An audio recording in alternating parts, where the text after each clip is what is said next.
अग्रे वह्नि पृष्ठे भानु रात्रौ चुबुक समर्पित जानु करतल भिक्षः तरुतल वासः तदपि न मुंचति आशा पाशा भज गोविंदम गोविंदम भज मूढ़मते। जो मानव गहरी नींद में सोया हुआ है उसे उठाने का, उसे जागृत करने का उपाक्रम ही भज गोविंदम का मूल है, सार है। और इस क्रम को शंकराचार्य जी ने निरंतर जारी रखा है। प्राय सभी श्लोकों में ये बात उभर कर आती है कि जब तक अज्ञान है तब तक व्यक्ति अनेकानेक कर्म कांड करता रहेगा, पर हृदय ज्ञानान न मुक्ति, पर बिना ज्ञान के मुक्ति नहीं है। इसलिए वो कहते हैं ये जितना भी कर्म कांड तू कर ले, अपने को त्यागी बताने के लिए, ये दिखाने के लिए कि मैंने ये सांसारिक आसक्तियों से अपने आप को आजाद कर लिया है, तब भी कहीं ना कहीं आशा का जो पाश है ए मानव, वह तुझे अपने अंदर जकड़ कर रखता है। और जब तक आशा का पाश है, उसमें जीव बंधा हुआ है, तब तक वो कुछ भी कर ले उसे मुक्ति मिलने वाली नहीं है। इसलिए कहते कि कोई व्यक्ति क्या करे, अग्रे वन्नी, सामने तो बैठ करके आग सेक ले, पृष्ठ भानु, और पीठ के पीछे सूर्य भी चमकता रहे दमकता रहे, ये सब कर ले अपने को तपाने के लिए और अपने आप को सुरक्षित रखने के लिए भी। रात्र, क्योंकि यहाँ सर्दी का वर्णन किया गया कि शीत ऋतु में व्यक्ति कैसे अपने आप को बचाने के लिए तप करता है, या अपने शरीर को किस प्रकार से वो सिकोड़ करके ये जीवन व्यतीत करता है, चाहे कितना भी अपने आप को वह इन सांसारिक सुखों से अपने को कितना भी समेट ले और अपनी आवश्यकता को चाहे कितना कम भी करके दिखा दे, ये सब होने पर भी बिना ज्ञान के जीव को परम शांति नहीं मिल सकती, सुख नहीं मिल सकता।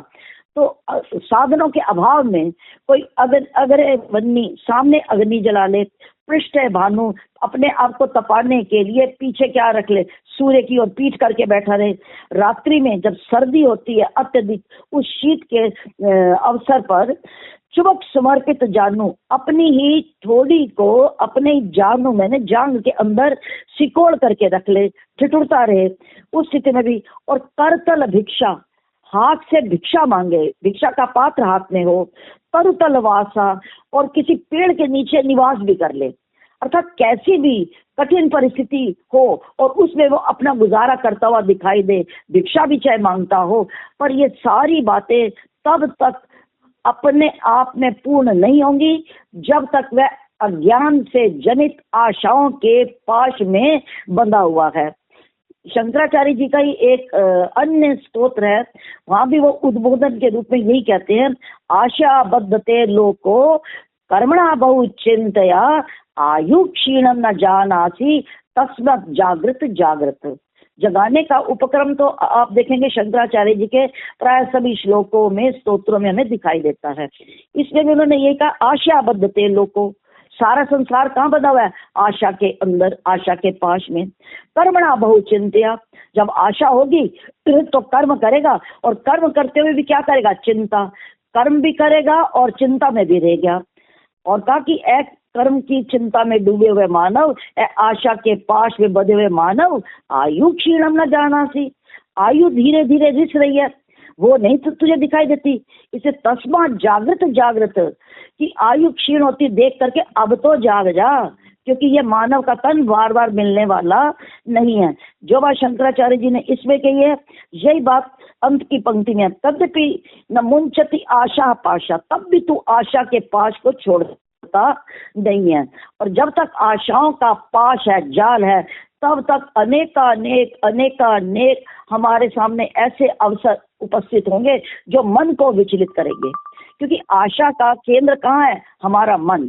मन के सामने आज एक वस्तु आकर्षक लगती है, कल को वह बासी हो जाती है, वहीं से उसका मन उपरामता को प्राप्त हो जाता है, फिर दूसरी आ जाती है, वहां कुछ समय तक मानव टिकता है, फिर वहीं से ही उसको क्या पैदा हो जाती है, उसी में से उसको बोरियत अनुभव होती है, फिर वो पुराना हो जाता है। तो अनेक आशाओं के रूप मानव को अपने ही पाश में बांध कर रखते हैं। का इस पाश से अगर मुक्ति तू चाहता है तो तुझे अपना ये जीवन व्यर्थ नहीं गंवाना, तुझे अपने आप को पहचानने के लिए आत्म तत्व को पहचानना होगा। जब तक अपनी पहचान नहीं होगी तब तक जीवन में परम सुख आ नहीं सकता। तो ऐ सोए हुए मानव तू जाग जा। कबीर साहब ने भी जगाया है, कबीरा सूता क्या करे। कबीर ने कहा कि ए मानव तू सोया हुआ क्या कर रहा है, अपने आप को भी कहा उठ के रोवे दुख, तो उठ करके दुख में रोता क्यों नहीं है? क्यों? तेरे सर पर जम खड़ा, तेरे सर के ऊपर तो यमराज खड़ा है, और खर्च कदे का खाई, और तूने कब का अपनी कर्मों की जो पूंजी है वो तूने खा ली है। तो साधक को हमारे यहाँ जगाया गया है, क्योंकि जब तक हम साधना में जागेंगे नहीं तब तक हमें जीवन में परम सुख और शांति नहीं मिल सकती।